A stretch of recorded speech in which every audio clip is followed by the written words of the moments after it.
La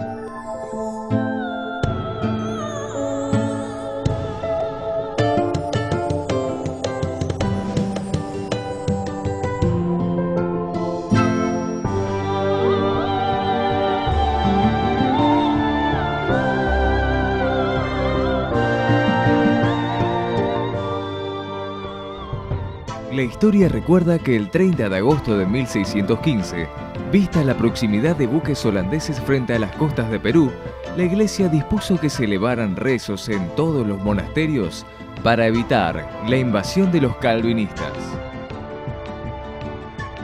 Rosa elevó sus rezos e impidió el desembarco de los protestantes holandeses, lo que con la Iglesia de Lima quedó a salvo. Los creyentes comenzaron a atribuir la presencia de la tormenta y la huida de los piratas al poder místico de Rosa.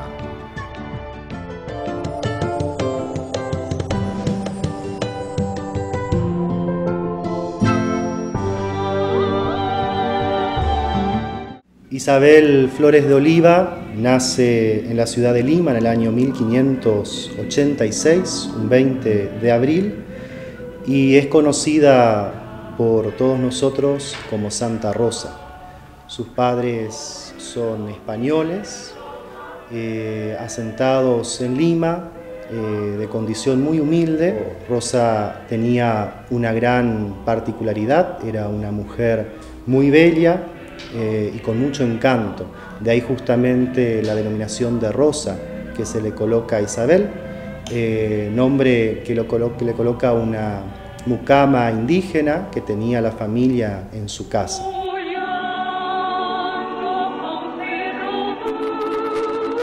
Llama la atención que inclusive ese nombre de Rosa fue luego de alguna forma formalizado por quien sería años más tarde Santo Toribio de Mogrovejo, obispo de Lima, que confirmó justamente a Isabel Flores de Oliva con el nombre de Rosa, sin saber incluso él que Isabel se llamaba Isabel, ¿no? Entonces llama la atención que este otro gran santo después de América Latina, de la misma época que Rosa, la haya confirmado con este nombre, ¿no? De alguna forma en los designios de Dios estaba a marcar en la figura de Isabel su belleza, su encanto, y a través de su belleza y su encanto hablar de la maravilla de la creación y hablar justamente de su mensaje de paz y de entrega a todo, ¿no?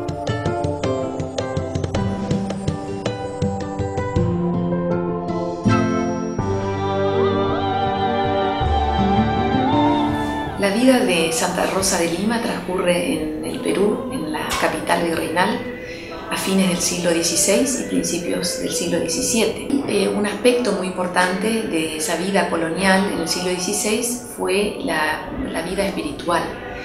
La religión en esa época formaba parte de la colonización española. Entonces, esa colonización, que nosotros la relacionamos más con la conquista y con la extracción de las riquezas, el Perú era una fuente, un lugar con unas riquezas muy importantes.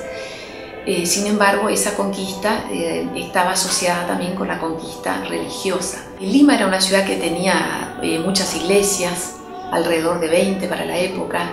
También existían muchos conventos, pero también había religiosos que se desempeñaban en las reducciones, en las misiones, y gente que optaba por una vida religiosa dentro de la comunidad, digamos, en un sentido más bien retirado de esas instituciones, pero que obraba de acuerdo a los principios de la religión.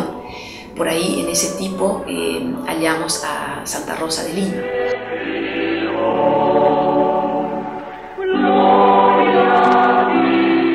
Si uno mira la vida de ella, bueno, puede ser la vida de muchas personas que vieron también el trabajo de la mina o vieron las miserias de su época, y seguramente movida por la caridad y por sus características personales, bueno, dieron entonces a su vida ese sesgo de entrega que es el que tuvo también Santa Rosa.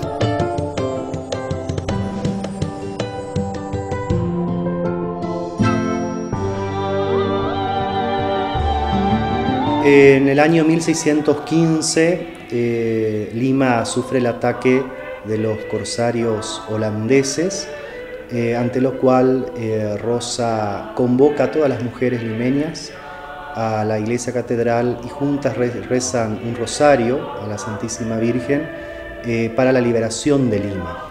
Ahí comienza una gran lista de sucesos que se le van a atribuir justamente a Rosa ya en vida.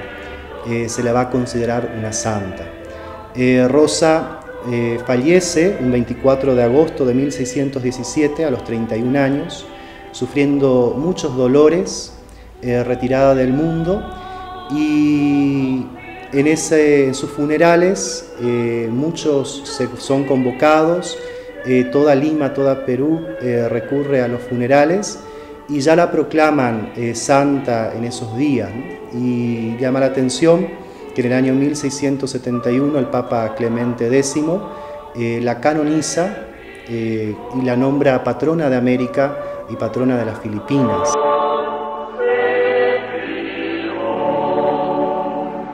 La encontramos a Rosa a los 20 años, al fondo de su casa, en un huerto que tenían sus padres, en una cabaña, haciendo oración y penitencia.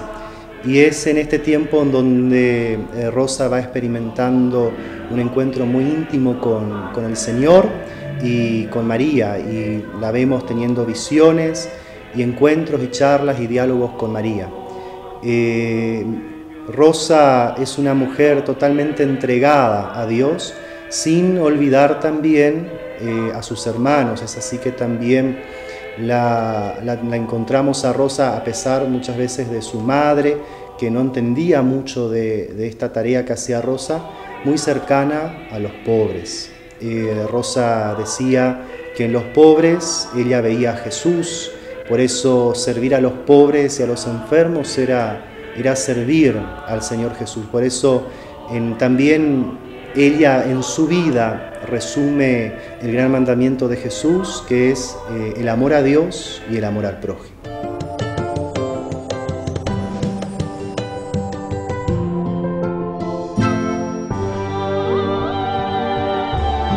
Cuando uno lee libros como La Conquista Espiritual, realmente era impresionante las vivencias que tenían las personas y la convicción que las llevaba a actuar.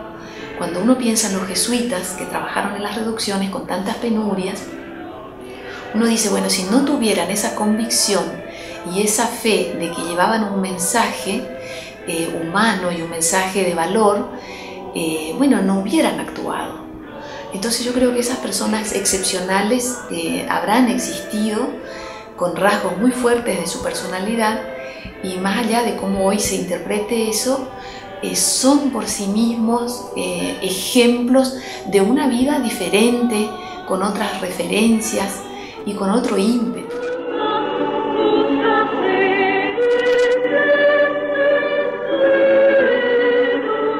La vida religiosa en los siglos XVI, XVII en América estuvo muy cargada de heroísmo, porque era como un gran desafío, ¿no?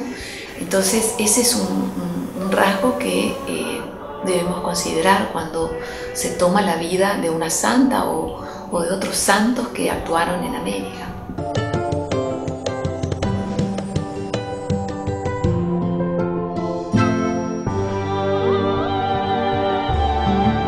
Rosa fallece a los 31 años, el 24 de agosto de 1617, en vísperas de la fiesta de San Bartolomé, como ella lo había anticipado ya, ¿no? Luego de una enfermedad que duró 3 meses. A su muerte todo el pueblo de Lima se convoca, todo Perú viene a rendirles sus honores. Entre las crónicas figura, ¿no?, la presencia del virrey de Lima y toda su corte. El pueblo, como decíamos, la tenía en gran estima. Ya inclusive antes de su muerte se le atribuyen muchos milagros, como el de haber evitado que los corsarios holandeses ingresen a Lima, de haber protegido a Lima de varias catástrofes y cuestiones del tiempo muy complicados para ellos. Entonces Rosa ya en vida era venerada y en muerte mucho más. Por eso el Papa Clemente de alguna forma también adelanta mucho el proceso de canonización, un proceso que dura muchos años. En Rosa lo vemos bastante resumido también. Y Rosa es sepultada en el convento de Nuestra Señora del Rosario, donde ella vivió, donde se construyó posteriormente el convento en la cabaña donde ella se encontraba. Y desde ahí hasta la actualidad todo el pueblo de Lima y todo Perú continúa peregrinando a su encuentro para pedirle protección, amparo.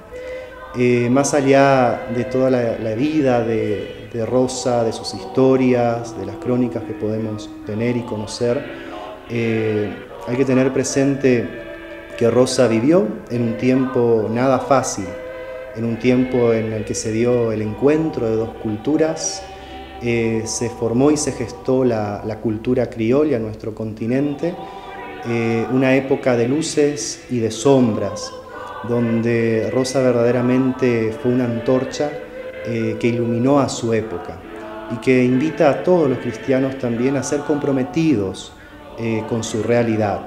Rosa nos enseña que hay que amar a Dios y hay que amar a los hermanos. Rosa lo vivió eso y Rosa nos invita y nos exige a todos los americanos, ella como americana, a ser comprometidos también con los más pobres y más sufrientes, como lo fue ella, sin separar jamás ese compromiso con un amor profundo a Dios como ella lo tuvo.